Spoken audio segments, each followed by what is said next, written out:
Dan, how heavy do you think it is? Let's do a bet here. I think it's going to be... Maybe less than that. I'm going to go 27 pounds. That's about where I was. 20, okay, I'll 25. go... Okay, Dan's going 25. I'm going 27. What's Aaron going? Hey, Dan. Oh, yeah. Okay. What are we at? 23.5. Dan wins! Here's the address.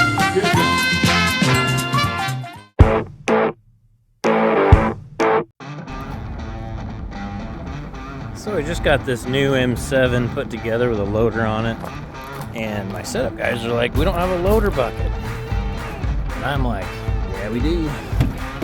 The reason they don't have a loader bucket is because Kubota on these M7s, the first loader buckets they came out with for these loaders didn't have bolt-on cutting edges. So the first few buckets we got wore out really quickly.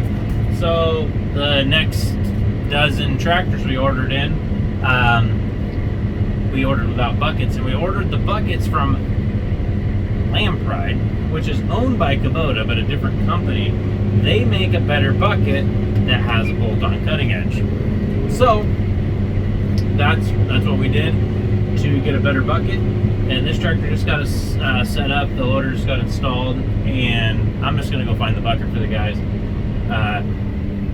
just to show them we actually do have a bucket, because they didn't think we did. But I ordered a bunch of Lampride buckets that have cutting edges. But I have heard the new Kubota M7-4 series. This is a -2. It's one of the last -2s. The -4 loader bucket option does have a cutting edge from Kubota. So maybe it's the same one as the Lampride. I don't know. They are the same company.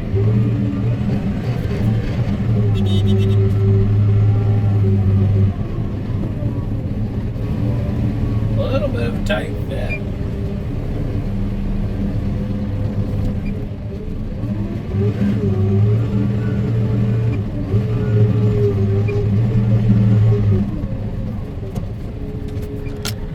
So there, right there is all the buckets I ordered for all these M7s. Unfortunately, we have a little bit of blockage here. I'm gonna have to move that tractor out of the way so we can get to the buckets. Yeah, so these are the buckets. They come from, doesn't even say, but they do come from Lampride, and they are the GBE 30108s, and they come with the cutting edge installed, and they also can take a grapple. We don't order the grapples. They're not super popular in this area, but they could be fitted with that if you wanted to. First things first, I gotta see if I can cut these bands with my little pliers.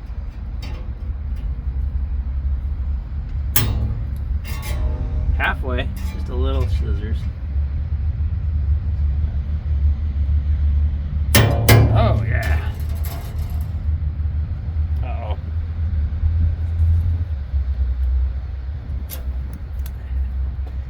One more.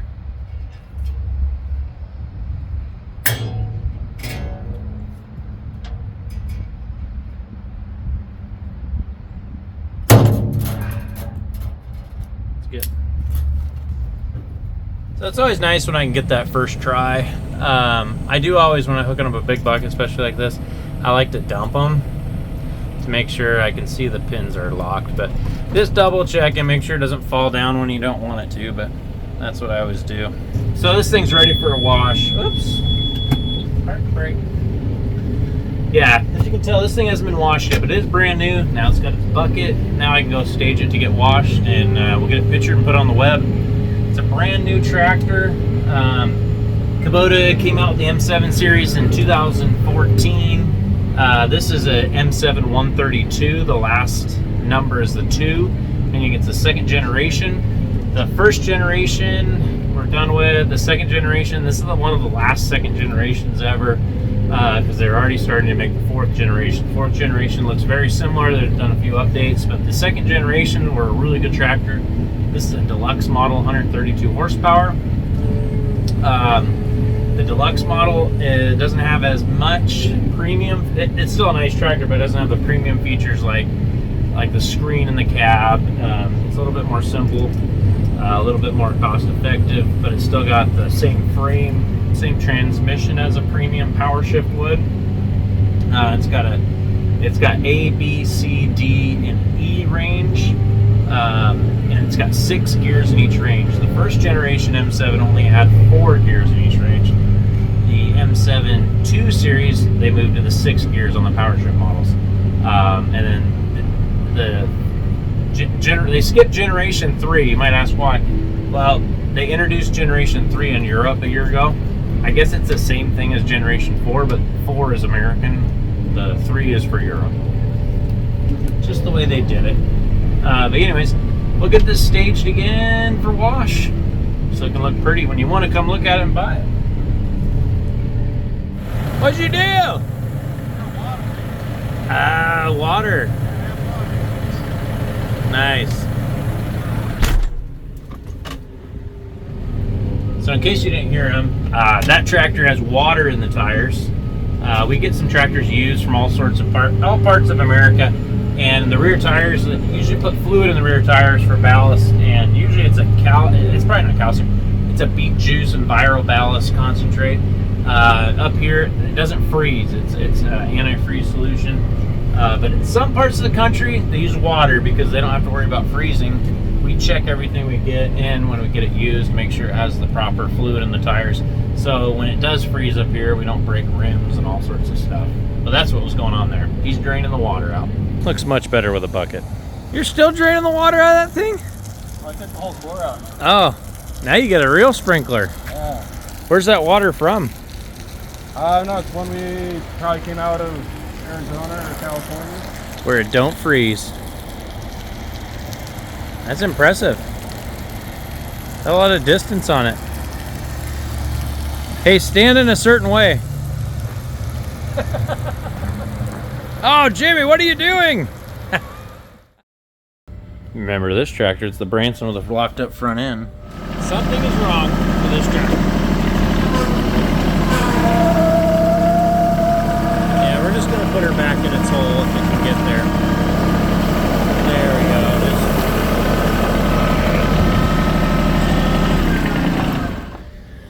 Gallon here's torn it apart, and lo and behold, surprise, surprise, we couldn't find parts, right? Nope.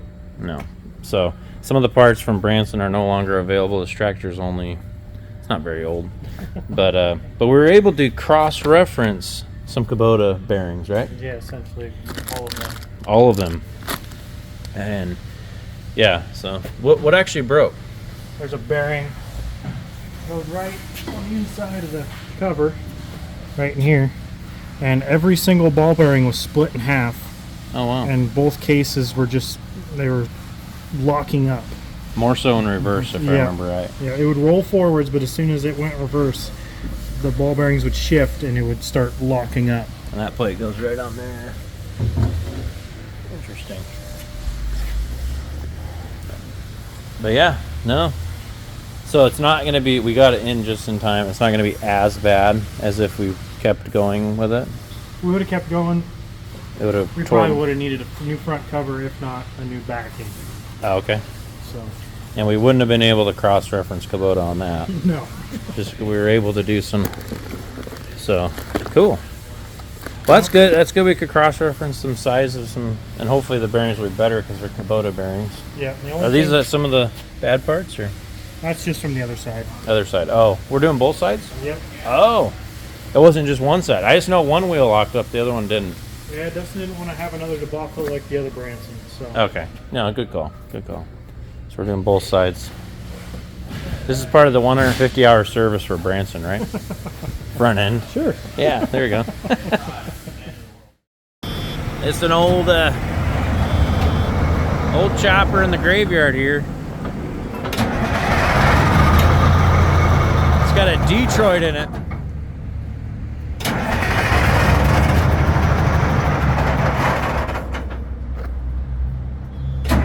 This was way out back in our boneyard, and it was for sale. Some kids busted the windows out of it. So, but we resurrected it. It had a Detroit in it, conversion that wasn't completely done. We traded it in. It sat here for a few years and got covered in moss. And the kids broke the windows out of it.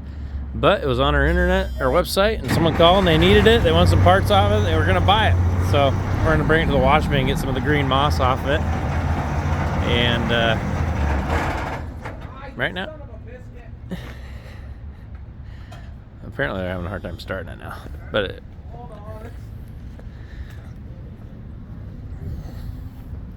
Okay.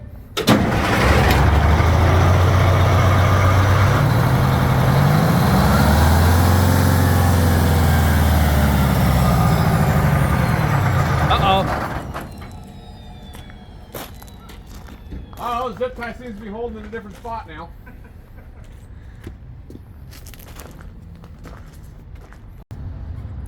so the throttle's wide open, right? Okay.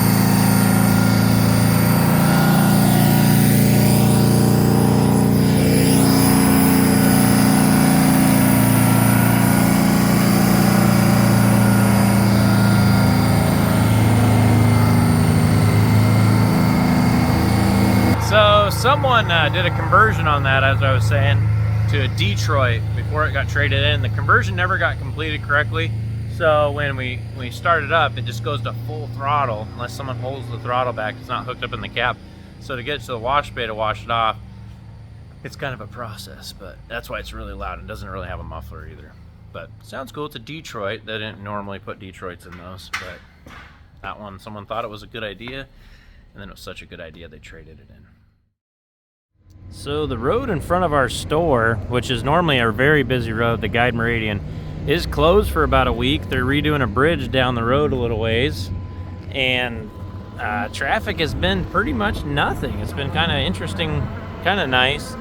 But yeah, they're doing it in front of our other side of our property, a bridge, but there's some local traffic. You can still get to the gas station and do all sorts of stuff. But normally I don't drive my bike down this road, but because it closed, it's kind of fun to do. But I have to move a tractor because they're doing some hydro excavating here, and one of our tractors might get in the way.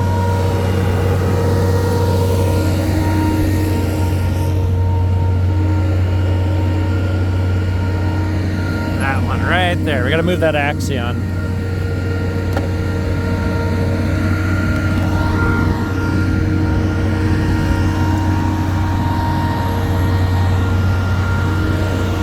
That's a big hole.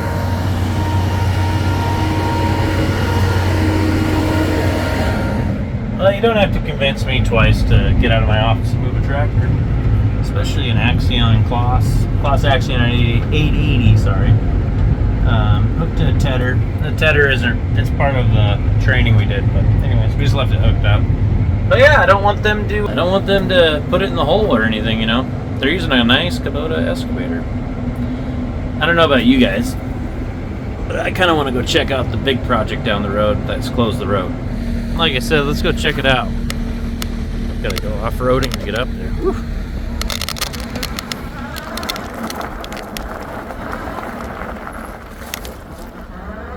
Yeah, she's closed.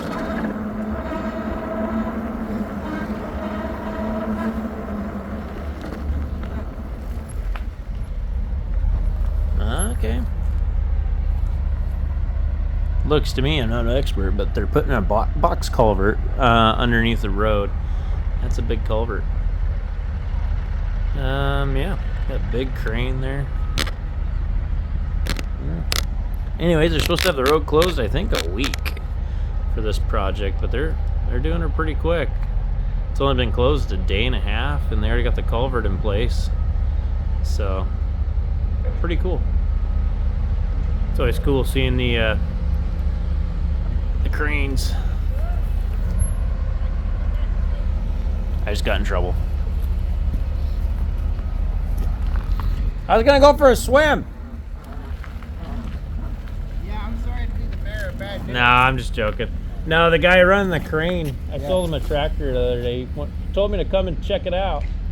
Well, he shouldn't have. Oh, he shouldn't have? No. Oh. It just, I'm sure you're fine. Oh. 99% of people can navigate the terrain just fine. It's that 1% of people got Oh, yeah. drivers out. No, we own the business right here. No, so. no, Yeah. no, my compatriot made me. No, you're good. Two heading your way, Tony. I was checking it out. Yeah, no, I don't blame Pretty you. cool. When do you guys think you're gonna be done? Well, so they're about half a day behind. Uh-oh. But should be by Friday. Oh, okay. Yeah, road back and everything should be. This Friday? Should be. No way. Yeah, they're already talking. Washtedout's already concerned they might have to work Saturday. So. Uh-oh. Yeah. No one likes to work Saturday. Oh, they got to pay them for it, but yeah. Yeah. Yeah. No, but it should be a relatively quick turnaround. Okay. And then I still have some questions myself. It looks like they're diverting the existing creek. Yeah, they are. Yeah. So is that part of the box culvert? Yeah, it is. Oh, I just gotta get a picture of that. Sure thing. Oh, that's cool. So they're piece by piece. It's not just one big piece. No. No. Concrete precast. Yeah. Okay, I see. That's yeah, cool. So they build it out, and then pretty sure they'll fill the bottom with rock. That's a big crane. Yeah. And they call this one. Well, actually, that really isn't. That's a very small. I know it's but it's yeah. I spent No. most of my career in Seattle, so. Oh yeah, you're That was used to a- the big boys. That was a baby. Ones that have zip codes, huh? Yeah, they set it up on this side yesterday, but had some issues with the soil, so they had to move it to the other side. That's why they're behind. Ah, Too cool. heavy for the embankment. They call this fish trap creek. Is that right?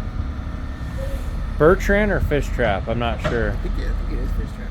Okay. I'm not sure. So I guess this is gonna remove the trap part. I'm not sure how that works. Right? They have to rename it. So it was just a matter of time before I got in trouble for being there. Kind of figured that was going to happen, but I kind of wanted to see it. So we went to take a look. It looks pretty cool.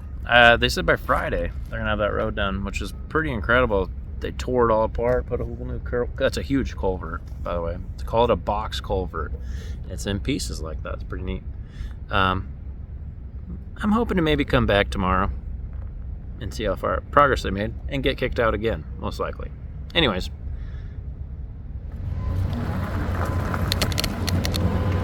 Having the road closed is so interesting. I never drive my bike on this road, but with it being closed, I do. Just doing hot laps. So from time to time, we get phone calls on stuff we have on the internet, actually every day. And one of the things we have on the internet is not just tractors and big pieces. We sell a lot of used parts on the internet, and we get some calls on parts from all over the country. This morning I got a call from Tennessee, and the guy was looking for a specific spout extension for a John Deere that we had listed for $100, which is great. It's good to sell this stuff. We have it listed for a reason, because we want to sell it. But sometimes it's hard to find the parts, so that's what I'm about ready to go do. I also got another call this morning on a set of used tires. The guy wants to ship them quite a ways away.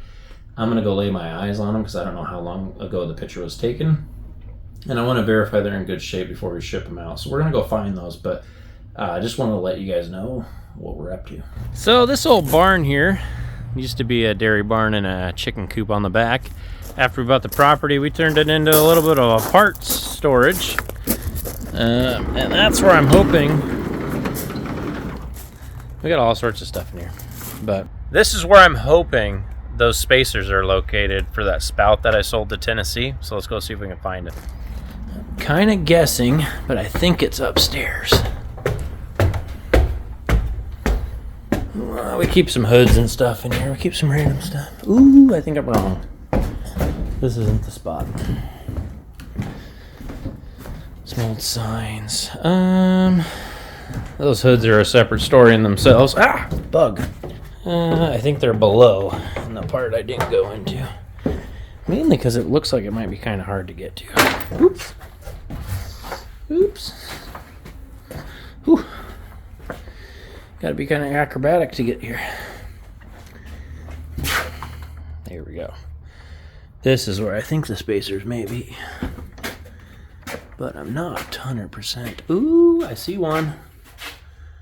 That looks like the one.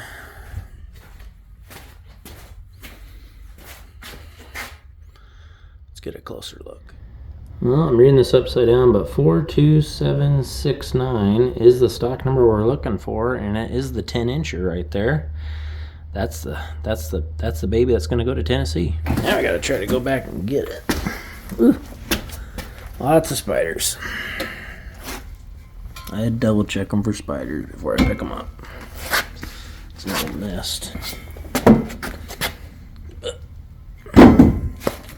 Looks, whoop, I almost got my toe.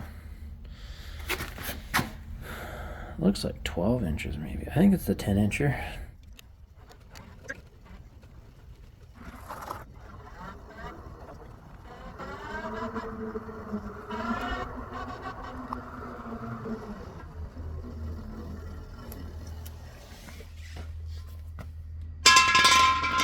So I got to the shipping dock. See if Aaron will open the door for me. 2 hands. Alright, we'll see if Aaron can ship this. How heavy do you think it is? Yeah. Lift it up. Maybe 30? Dan, how heavy do you think it is? Let's do a bet here. I think it's going to Maybe be... less than that. I'm going to go 27 pounds. That's about where I was. 20, Okay, I'll go... 25. Okay, Dan's going 25. I'm going 27. What's Aaron going? Hey, Dan. I'll go 30. Yeah. Oh, Dino's online one for you. Okay. what are we at? 23.5. Dan wins! Closest. Here's the address. Here's the address. So Aaron, the customer wants to know if it's over $50. $50? Don't ship it. Okay. I To 10. think it's going to be over 50. Then I'm going to call him. Okay. He wants me to call him if it's over $50 to ship it to Tennessee. So we'll figure it out.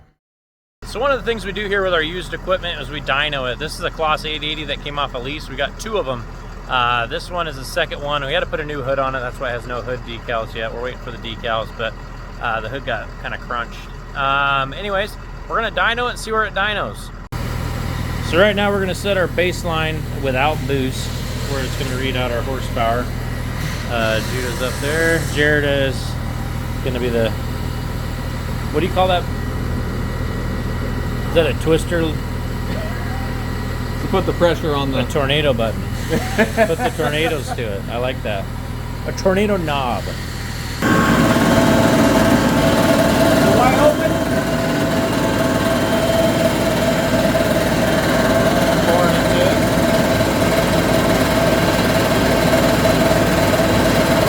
Quiet. What? Quiet. Yeah, very quiet tractor. I don't even need an earbud. Oh.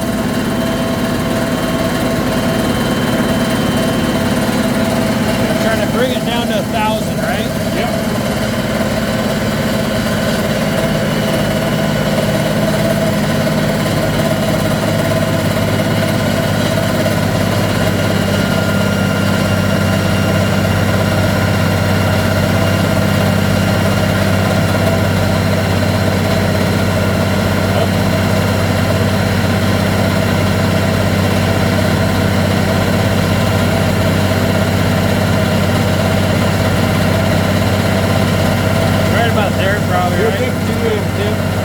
So that was our baseline reading without the boost. So these tractors are designed with a boost that if they're moving and the PTO's on, they'll boost like 30 horsepower. We're gonna find that out because we plugged in a computer to tell it it's moving, so that can imply that boost on the dyno.